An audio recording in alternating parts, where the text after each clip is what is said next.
भारतीय सेना की अग्निपथ स्कीम के तहत जल्द ही अग्निवीर अलग अलग यूनिट में शामिल हो जाएंगे।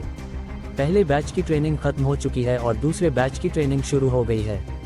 अगले महीने पहला बैच भारतीय सेना में शामिल हो जाएगा। हालांकि ट्रेनिंग के दौरान ही कई युवा बीच में चले गए हैं। अलग अलग वजहों का हवाला देकर सेना को अलविदा कहने वाले युवाओं पर अब कार्रवाई भी हो सकती है और उनसे ट्रेनिंग में खर्च हुई रकम भी वसूली जाएगी। फर्स्ट बैच में 50 से ज़्यादा ने छोड़ी ट्रेनिंग। फिलहाल सेना में ट्रेनिंग बीच में छोड़कर जाने के लिए कोई नियम नहीं है, लेकिन अब सरकार इस पर लगाम लगाने के मकसद से नए नियम लाने का सोच रही है। नवभारत टाइम्स की एक रिपोर्ट के मुताबिक ट्रेनिंग बीच में छोड़कर जाने वालों से ट्रेनिंग पर आया खर्च वसूला जाएगा। रिपोर्ट में एक अधिकारी के हवाले से बताया गया कि पहले बैच में 50 से ज़्यादा युवा ट्रेनिंग बीच में ही छोड़कर चले गए और दूसरे बैच में भी ऐसा ही हाल है।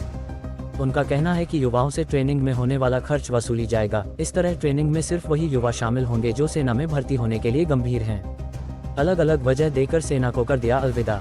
अधिकारी ने ये भी बताया कि ट्रेनिंग बीच में छोड़ने की युवाओं की तरफ से अलग अलग वजहें दी गई हैं। कुछ को 30 दिन या उससे ज़्यादा की मेडिकल लीव में रहने की वजह से बाहर कर दिया गया। कुछ ने बेहतर मौका मिलने की वजह देते हुए ट्रेनिंग बीच में छोड़ दी। सूत्रों ने बताया कि सेना में नियम है कि अगर कोई 30 दिन से ज़्यादा ट्रेनिंग में अनुपस्थित रहता है तो उसको बाहर का रास्ता दिखा दिया जाता है।